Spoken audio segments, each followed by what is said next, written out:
welcome to another episode of The Hollywood Knitter.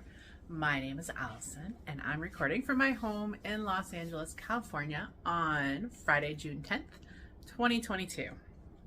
How's everybody doing? It has been a while. I was just looking and realized it's almost been 3 months, but there's a lot that has been going on. And in addition to that, I've had just ennui. I mean, I had lost my knitting mojo-ish, or still knitting, but just, slogging as opposed to excited about it. And a lot of family stuff and work is still crazy, and all that just added up to I didn't feel like podcasting. But I do today. The sun is out. I took a whole day off where I'm not even going to look at my work phone all day. And I've had a good morning. So I figured, you know what? I want to get in front of the camera and talk to you guys and give you an update, show you some stuff that I've been working on. And just have a chat. So where shall we start? We'll start where I usually start, with FOs. I have managed a long, big FO, and this was, I don't know if this helped cause me to lose my knitting mojo, or it just contributed to it. But this is the Ashland sweater by Julie Hoover, and I started this in October of last year and finished it in early May. And fingering weight sweater. I'm going to show it to you. I'm not going to put it on because I don't feel like it. So I will try to put some pictures in of me actually wearing it. But this is the Ashland. And it ended up being really, really long. This is more of a tunic sweater, which I don't think I usually wear my sweaters that way. But, oh look, I have a nice crease from where I folded it. But, yeah, so a lot of firsts with this. Fingering weight sweater, I did it bigger. I was trying to go for oversized, so I knit it in a 50.5 inch bust to try to get loose. And then because it's knit from the bottom up, I maybe didn't realize how much length I was having on it as opposed to like trying it on top down. So by the time I kind of realized when I was doing the armholes, like I wasn't going back. I just wasn't. So it ends up being longer, and this was my first steek sweater.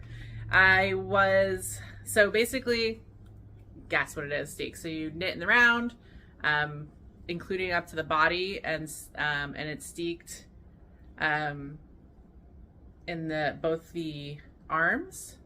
So the top of the arms and then the body, and you steek it. And it's my first steek, and I'll show it to you. I was concerned because this yarn is yarn I picked up a few years ago at Rhinebeck, and it's wool.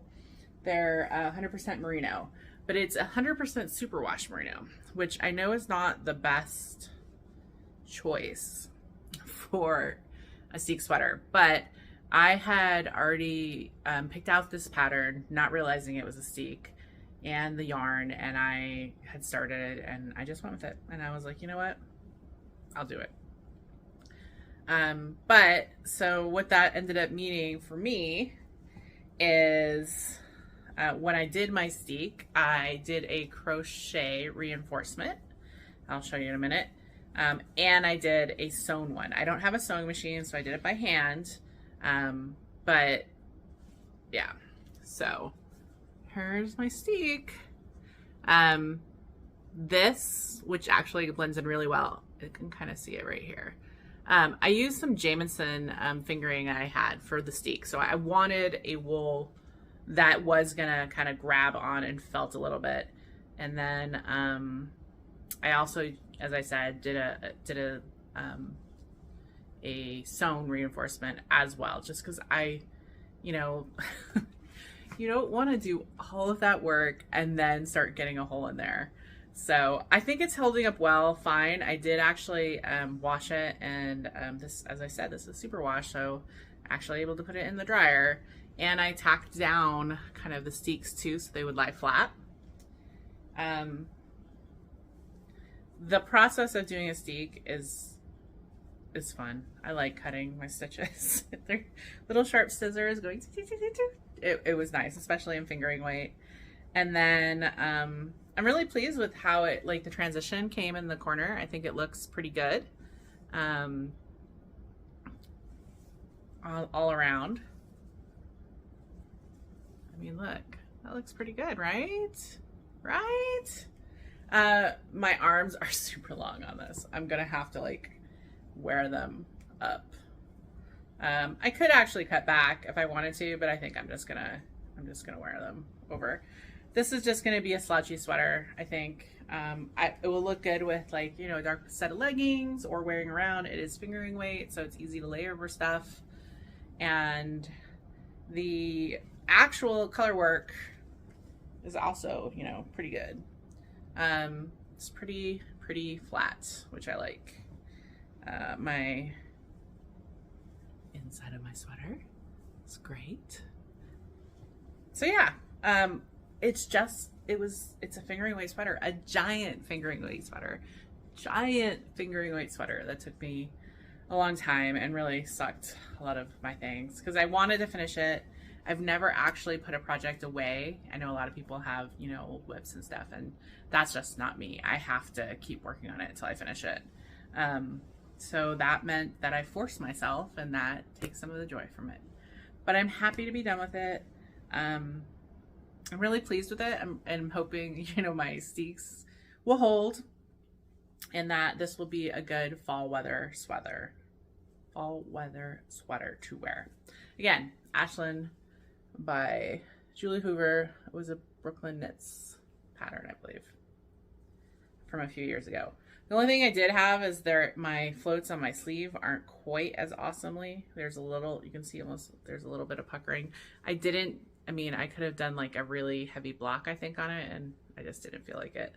So I kind of just laid it out flat, but I could have pinned it to make it lie a little flatter, but it'll be all right.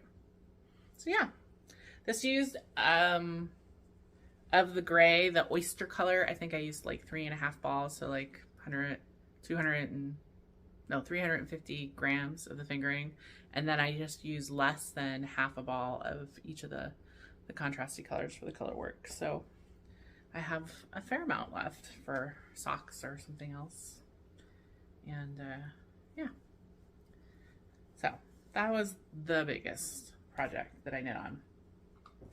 Then I actually, in March, started another short sleeve top that I could put on, but I'm not gonna, well, maybe. And this is the Recalibrate by Shayna Lyons.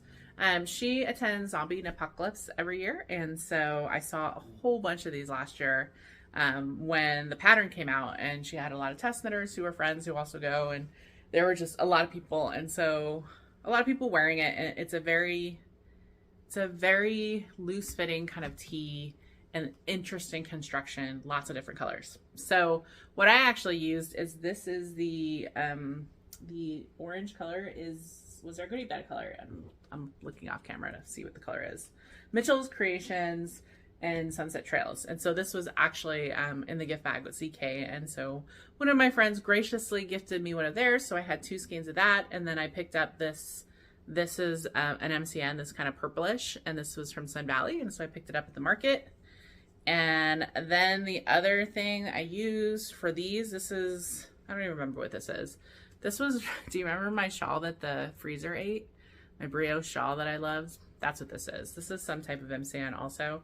I could have gone back and figured out what it was from that project, but I had the ball just kind of sitting in my stash, and so that's what I ended up using for my third, and then kind of did that for the panel there, the bottom a little bit. So yeah, so I'm excited. I have a new t-shirt, and I'll try to put some pictures of me actually modeling it. On this, super easy to do. Shayna gives so many tips, and well-written pattern, long pattern, but that makes sense because it's a different construction. So what you do is actually knit like this panel, and then the back panel, which is a little bit longer, and then you pick up and you go back and forth with the body, until you knit on the panel and then just like finish the finish. So it was fun to knit, and I'll garter stitch, so that's super easy to knit, and so you just get in a groove and you keep working on it, and it's very squishy because it's a very, you know, loose gauge. So yeah, I'm happy with it. And these are totally my colors. I love orange. Yeah, that's what I have. So looking forward to wearing this at ZK so she can see it. That was my goal, was to finish it by ZK. So ZK is in 2 weeks or so. So yeah, so I finished it in time. Oh, I feel just so squishy. So I had 2 garments that I finished in the last few months. And then I finished some hats. These are the hats I've been doing kind of for charity. These are the Helix hat pattern by Jessica Rose. It's a free pattern. Take, you know, 3 random colors, same weight, and just go in spirals round and round. And so this is intended to be a charity hat. I'll actually. So I basically went into my balls. Oops, excuse me. I have a call that I'm declining. To my like smaller scraps, I was trying to get rid of my DK weight and sport weights. So these are just kind of, you can put anything in it. Yeah. So one charity hat, and then I did another one, and this is sport weights I think I had, and this is actually like an acrylic. I had some red, white, and blue, and actually you can see on this where I messed up on one of the stripes. Out of order. But it is a design feature now. This is what it's supposed to look like. Red, white, and blue. But I saw that late, and yeah, it's staying on. It's staying on. So this will be another charity hat. I donated, oh, I don't know. I think I had like 15 or 16 hats that I donated to charity when I went to the Knockers retreat, because the retreat center where they stay collects them for one of their charities. So I brought a whole bunch of my charity hats that I've been knitting over the last, well, during COVID. So these will go into that for next time. And then the last pattern I have, which this again, like I think I was just knitting on stuff that I wasn't in love with. I started these socks. Ugh. And these are, excuse me.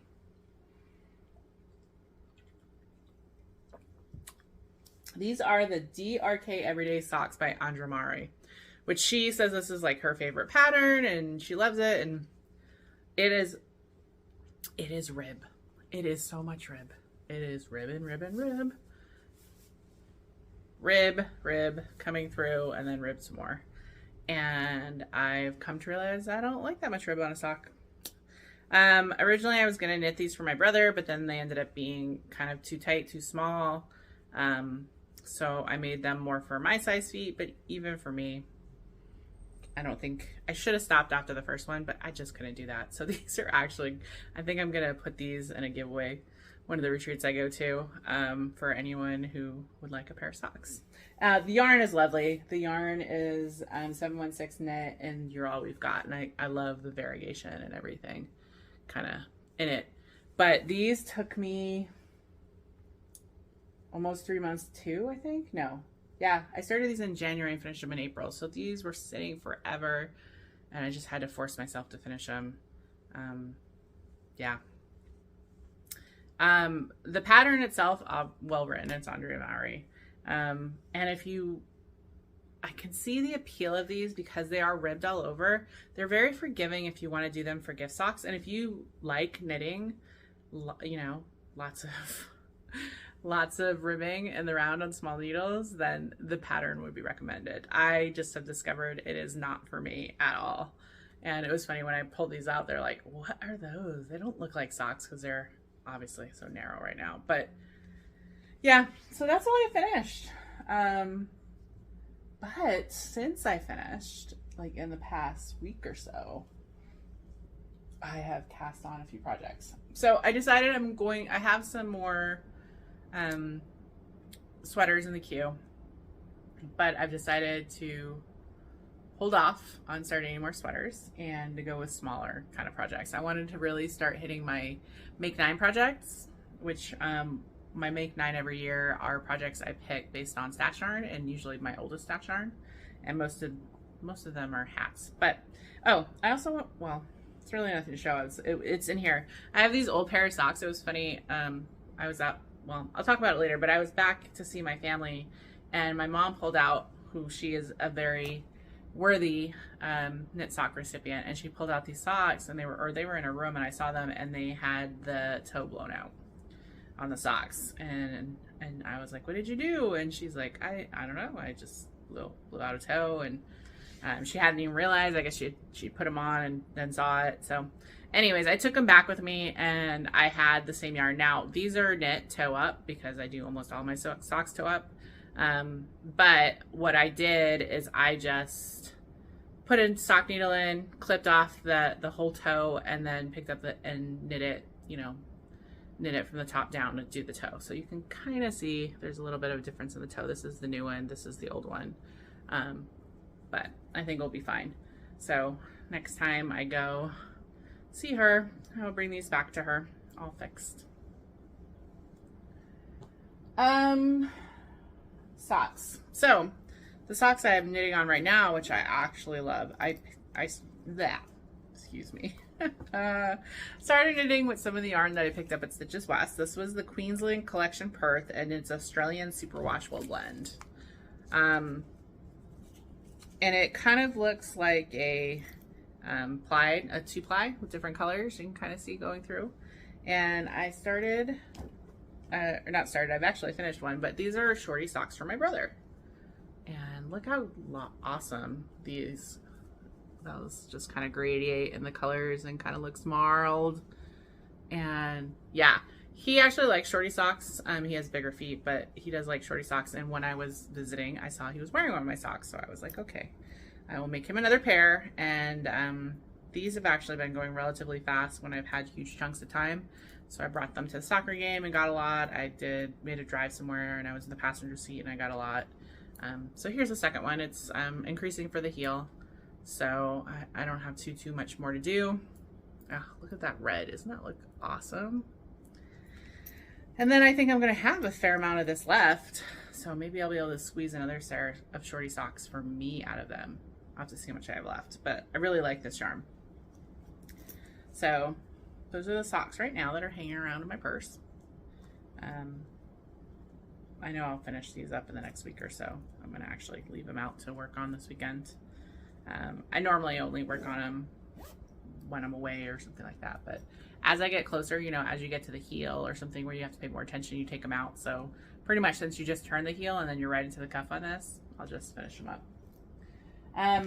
So then it was time to cast on new socks. And so I said, I went to my queue and started casting on. The first one I cast on for, which I'd had again for a while, was the Descent Toque by Andrea Rangel. And this was based on the lace that Ruth Bader Ginsburg used to wear, the late Supreme Court Justice and awesome overall woman. And this was a hat pattern that she did on it. And so I picked up some yarn I had in my stash. These are just partial balls. And you can see my color work. So it's going to be this pattern up, and then the rest of the hat will be green. And so the yarns I'm using, this is some Barocco Comfort Sock in white that I've had in my stash since 2009.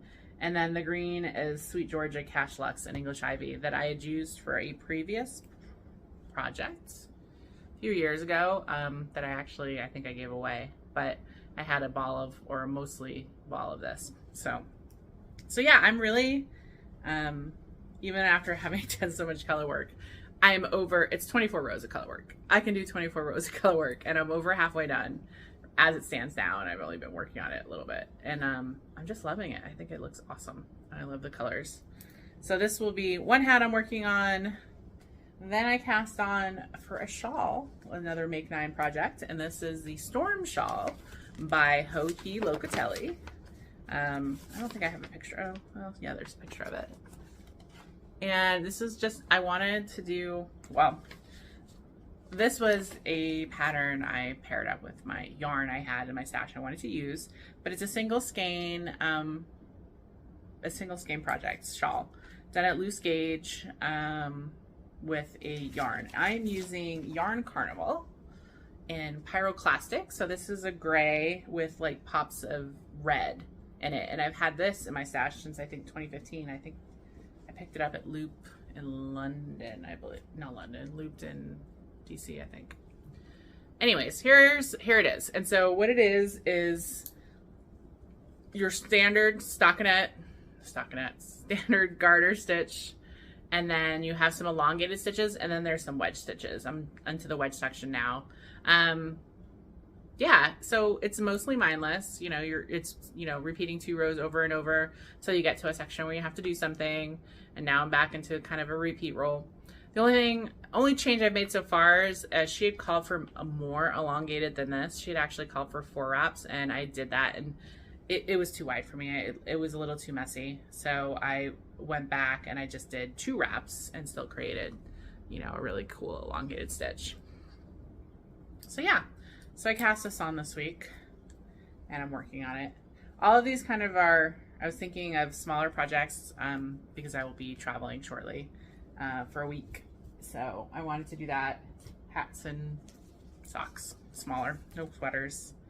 And then I cast on for another hat. This is the Green Mountain Spinnery Thermal Cap by Kate Salomon. It's a very simple hat with a single skein of sock yarn. And so I pulled out, again, the theme with Make 9 is old yarn. So this is some Mad Tosh in Pelican. It's like a gray, a variegated gray that I had in my stash. So I pulled that out and I've cast it on. Haven't gotten too far. I just did it 2 days. But yeah, so I'm working on that, and this will be another hat. So yeah, it's all about single skein projects right now, whether hats or shawl. And I have 2 more projects, hat projects already skeined up to start. I may start on them this week, at least one of them. As I said, I'm probably going to finish one of these hats in the next week or so, and I'll need more to bring with me travel. I'm losing my directions. Didn't put them back in my bags. My bag is my favorite bee bag from Fat Squirrel. Love it. So happy and yellow. Here we go. And that's all my knitting.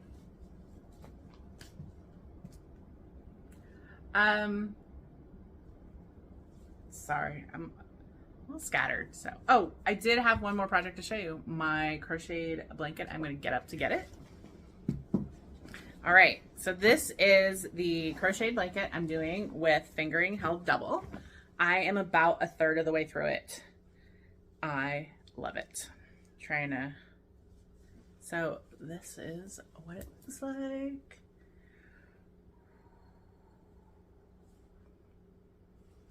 Oh, so squishy and awesome. You may remember this is a stitch I found in crochet, and it's 72 inches wide, and I'm crocheting it on a G. It's fingering held double, and my goal was to finish it roughly in a year. I think it's gonna take me a little longer because I'm only 1/3 of the way and almost half the year gone. But I am pretty good about working on it on like scrappy Sundays. So on Sundays, I always pull out and work on it. Here's all my month markers. So the first month, I did so much. I did like 10 inches. This would be February. Here's the marker for March. In April, I didn't do that much, just a little bit. And then May, I did more, and now I'm in June right now. So, yeah, and my kind of theme, which I'm happy you can kind of see it and when you pull it away, is I'm doing the 3 rows of light colors, meaning 2 light colors held together, and then 3 rows of 1 light color, 1 darker color, whether that's actually dark or like a solid color, and then 3 rows of dark, or 3 rows with 2 darks held together. And I'm not being like crazy militant about it, but it is giving some structure to my color, but not to the colors themselves. It's just more kind of the shade. And I'm using minis from my advent calendar last year. I'm using minis from leftovers, using minis I picked up at the retreat that people were getting rid of. So there's a lot of sock yarns in here. I can't even, yeah, but loving working on it. I'm going to love being under it. It is just, because it's fingering held double, it is the other one I have, which is a fingering weight linen stitch blanket, is just a shade too light. I actually use it right now, but most of the time it's folded in half to get that kind of thickness. Just a single layer of fingering weight was just a little too light for a lap blanket. And so I think that this fingering, and I intentionally chose a stitch which doesn't have a, you know, there's no really, can't poke your fingers and holster it. So I think this will be great. Yep. So that was the other thing I'm working on, and I'm super pleased with it. I'll just leave it right there. I'll put it back afterwards. The rest of this, if you're here just for the knitting, that was just the knitting. I don't have any acquisitions or anything. I had last month, my last big acquisition was Stitches West.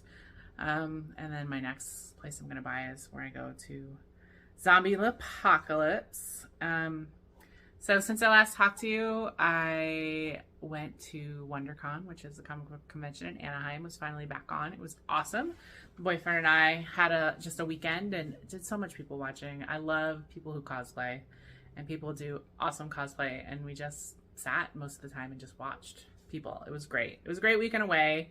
And then the next weekend I went up north to the Northern California Knitting Retreat, hosted by the Two Knit Chicks, and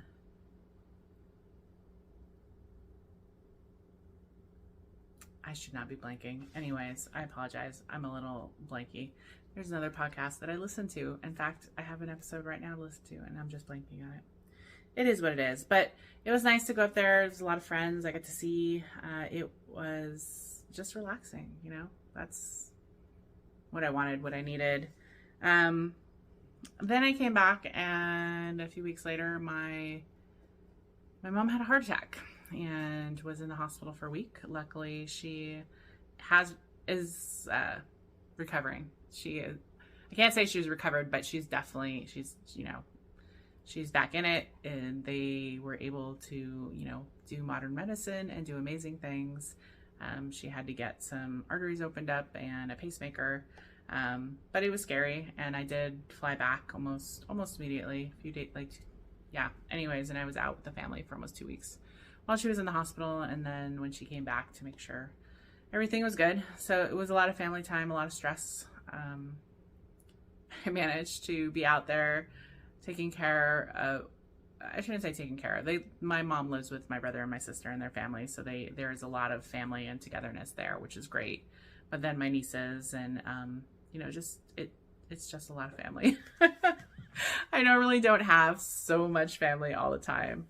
But yeah, I'm really grateful, so it was a big wake up call.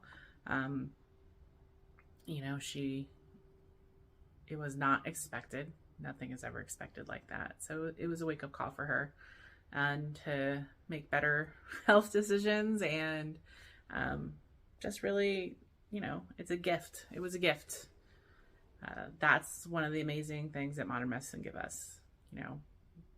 Lots of people don't make it, and those that do, it's just every moment after that is a gift.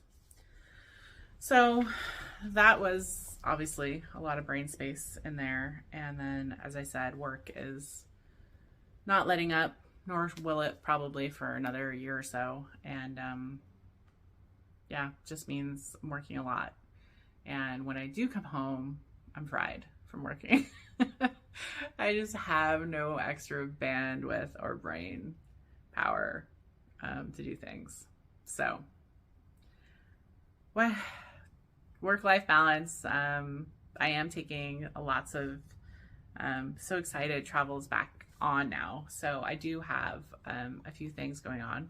Zombie Apocalypse. And before that, in the same week, I'm going to see my girlfriend and my godson and her family in Cleveland, similar to what I did last year. So I'll be there with them hanging out for a few days and then fly over to Rochester, hang out, see all my knitting peeps, and then come home. And then 2 weeks later or so,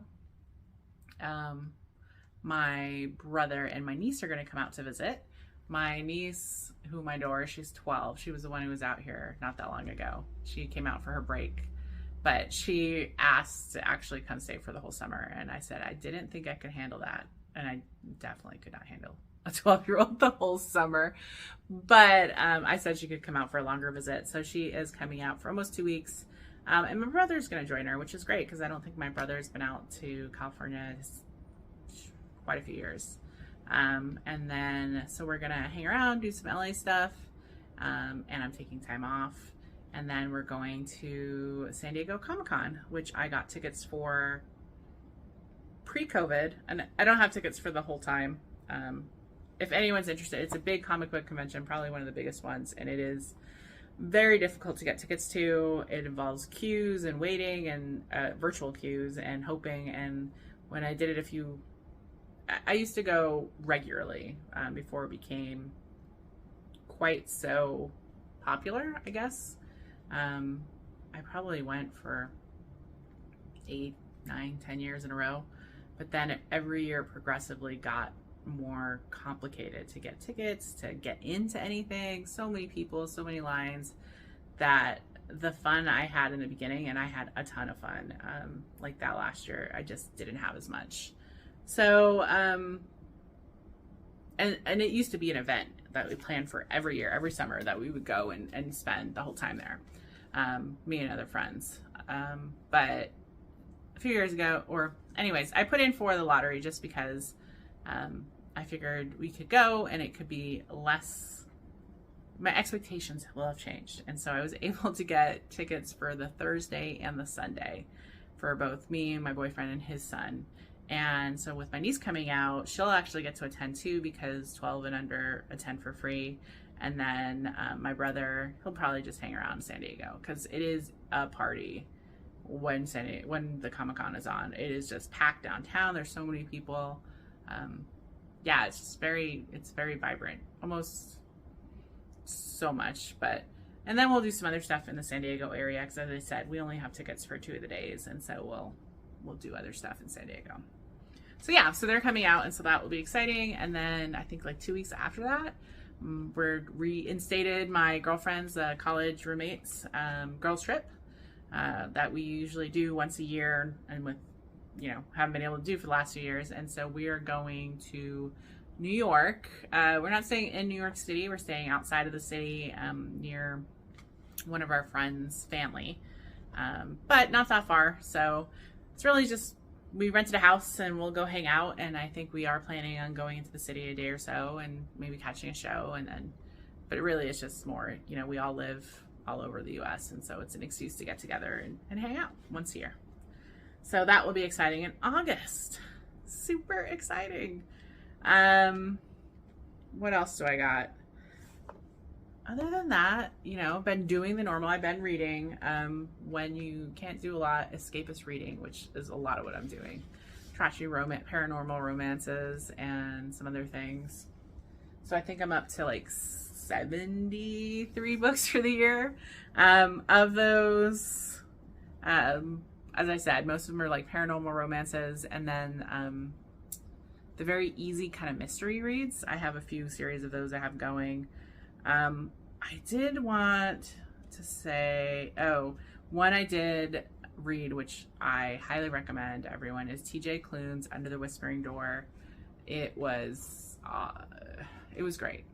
The story is basically about a man who was not a very good man who passes, and in the in-between he has a reaper that helps him pass on, basically. And during his, not purgatory, but his time hanging out as a ghost with this live person, and that like their life and the characters that inhabit that, he slowly but surely realizes, becomes a better person and realizes the importance of life is other people and what you can do for them. And so it was really well done. I heard the audiobook version of it. It was really well read.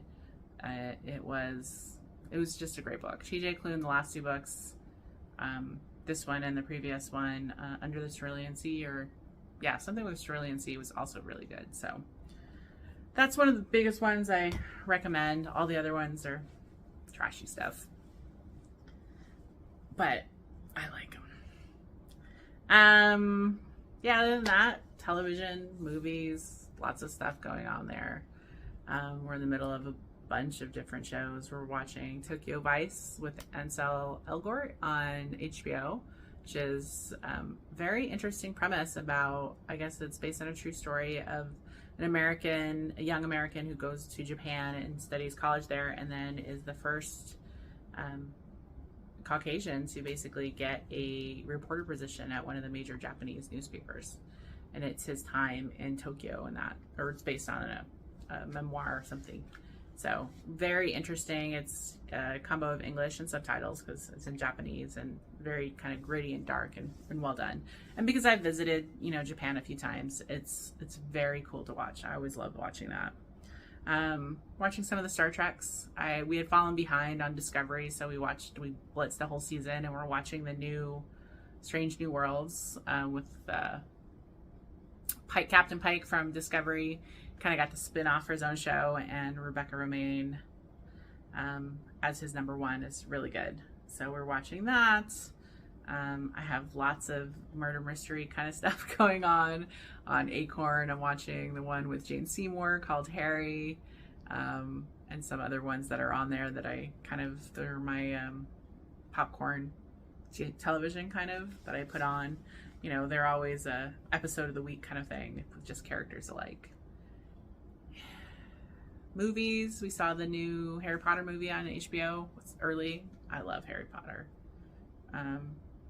Even the problematic, it was the Magical Beast, the third in the trilogy. It's just fun to kind of escape into that world. Yeah, I think that's kind of it. As I said, I just wanted to get on here and catch you up and say I'm still here. I have no idea how long it will be before I podcast again. Probably a few months. But just know that periodically I'll be coming back and checking in and showing you kind of what I've been knitting and talking about my life. I'm just waiting for now that I have travels again, that will be awesome. I'm hoping to plan an international trip maybe next year. I'm definitely getting better, but the COVID is still going around, and it would be horrible to get sick internationally. So I'm still just keeping it domestic, taking the precautions when I travel, and yeah. But I am looking very forward to all the knitting is back up and the knitting trips, and doing some of that and seeing my knitting friends in a few weeks. All right. I'm playing with my hair. I got it cut like 2 weeks ago, and I went different cut. Though it's funny, I was looking, I asked, and I wanted to get like lighter and shaggier, which it totally is. And I like it. But I have a picture of myself on the fridge from, I don't know, grade, maybe 5th or 6th grade. And I have this haircut.